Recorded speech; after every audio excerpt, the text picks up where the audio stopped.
Зошто е толку значајно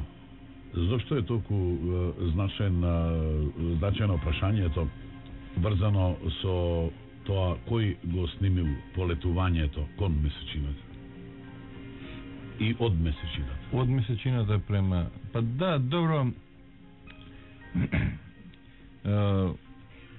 мислам дека името му беше Едвард Двајт. Мислам, тој човекот кој што раководел со на далинска апаратура со кој што се е снимено. Мислам дека ова прашање воопшто не е спорно од причина што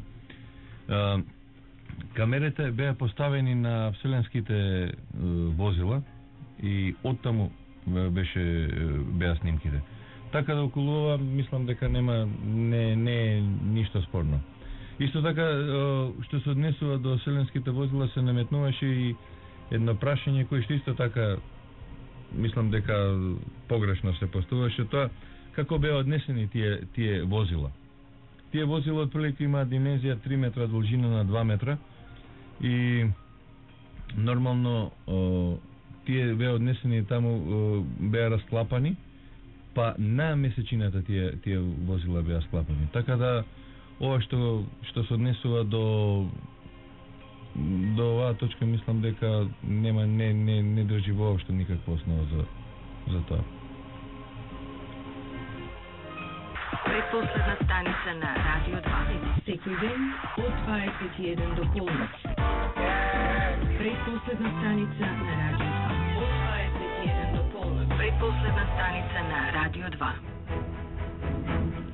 Прашања, размислувања, загадки, мистики поврзани за прашањето дали навистина слета Аполо на месечевата површина или пак не има многу. Но ајде ни за уште овие 2-3 па да привршуваме. Зошто нема звезди на сликите од месечината?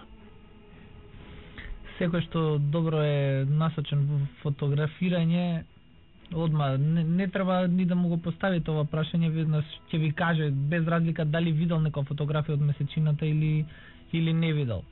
За да фотографирате звезди или воопшто нешто што е темно, немате, значи не ви е осветлено од некој светлосен извор, ви треба тоа што се нарекува полога експозиција, односно повеќе време да го експонирате објектот што се фотографира. При денска фотографија знаеме дека тие експозиции се многу кратки. Сега,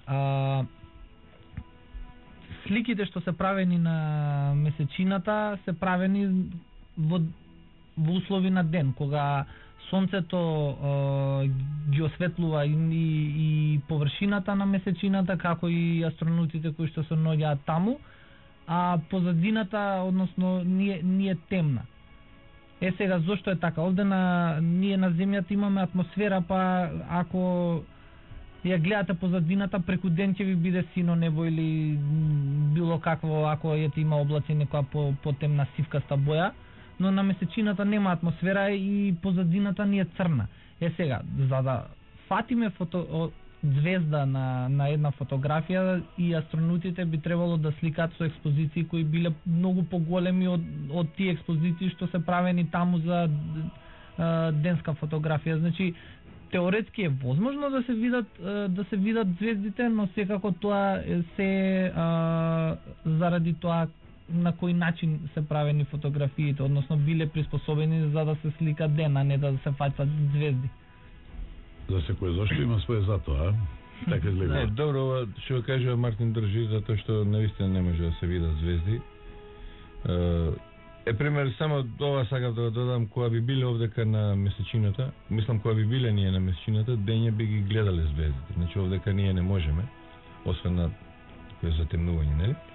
Или еве, кога, речеме, пример, кога би трнале со некој вселенско летало према месечината, значи чим поминеме едно отплека неколку минути, веќе ние од овдека од земјата би можеле да ги видиме звездите. Или ако се качиме, да речеме, на 8000 метри од тука, небото е сосем поплаво, како што идеме према се погоре, небото е по темно и потемно. Иначе на месечината со тие не може да се видат звезди. Тука нема. А кога пред малку, можеби во тој контекст требаше го поставаме прашање кога зборувавме за од печатоците, од стапалките. Подеднакво се поставува прашање зашто нема кратери на месечината од самиот месечев модул. Па, сите овие точки до сега што ги набројувавме држат. Мислам, има основа да се биде и така и вака. Меѓутоа, околу ова не би можел да... Нешто највише што ми упатува на тоа дека се работи за некоја превара, така да кажеме, е токму тој кратер што се наоѓа на месечината. Видете, да објасниме како се спушта, мислам, тој месечевиот модул. Значи, месечевиот модул се откачува од сервисниот модул. Во сервисниот модул останува еден космонаут, кој што се врти, да речеме, на првото качување, значи, Майкл Колинс е оној кој што орбитира околу месечината, а додека Олдрин и Армстронг се спуштаат на месечината. Сега како се спуштаат на месечината со месечевиот модул? Значи, самиот месечев модул е составен од еден централен мотор, кој што има потисок некаде од околу 40 килонјутни, потисок има, и други мали 6 или 6 до 8 мотора, зависи од кое летало, мислам, зависи со кој месечев модул е спуштено, кои што служат за корекција на патеката. Сега како се спушта? Да речеме да е на Марс, кај што има атмосфера, они би можеле да се спуштат со неколку падобрана.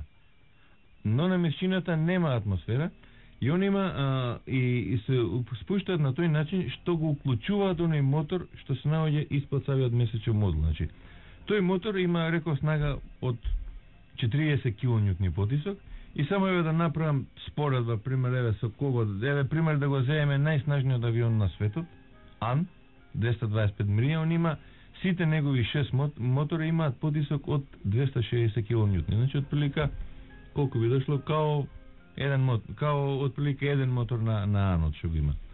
Сега, значи, на самиот тој месечев модул делуваат две сили. Една сила е на силата на месечевата гравитација, кој што настојува, нели, да го распадне тој месечев, да го раскрши тој месечев модул со удар на месечината, и другата сила е онаа сила која што настојува да го врати месечевиот модул. Значи, тука се прави баланс помеѓу овие две сили, и што подобар баланс се направи помеѓу овие две сили, со тоа е и помеко спуштањето на месечината. Иначе да кажем, во зависност од вештината со кој што се спуштаат космонаутите, самото спуштање не е воопшто пријатно. Значи, тоа е као да се удри со брзина на ауто некаде од 30 па до 60 км на час, значи, кој би се возил.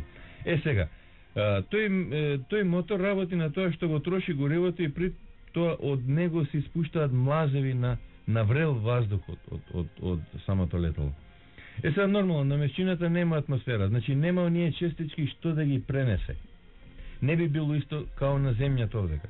Пример, која би бил овдека на земјата, тој мотор која би бил изнад над нашите глави, да речеме на 50 метра, он нас едноставно би не спржил, пошто тој испушта на месечината, тоа растојание би било многу помало. Меѓутоа, сепак он испушта гасови, значи ние кои што се... И класичен пример е тоа со Аполо 14. Значи, они диалог што се води со НАСА и со Ален Шепард, кога го прашале Ален Шепард зашто не е снимање и зашто не е снимено ниедно спуштање, ниеден додир на месечевиот модул со месечината. И баш Ален Шепард вели дека затоа што кај Аполо 14 тоа било најтипично, но и на другите мисии космонаутите не се во можност да го снимат тоа, затоа што има преголема прашина при самото спуштање. Значи, самото спуштање, самиот тој дава ги крева тие частички од тие силикати, крева прашина во висина некаде од 2-3 висини на месечевиот модул. Сега, нормално тој врел газ што е, нормално мора тука да направи кратер. Ако не кратер, затоа што видите на месечината некаде 10 до 15 сантима е постојан ситен фин песок, а останатото е камена подлога. Значи, кратер не би можел да направи, меѓутоа би морал подлогата буквално да ја исчисти до една перфекција. Мислам, од самото тоа дување, од самото носење на тој воздух. Меѓутоа, ако ги погледнете сликите, е баш штета што немаме, мислам овдека слики за да ги видиме, ќе видиме дека воопшто нема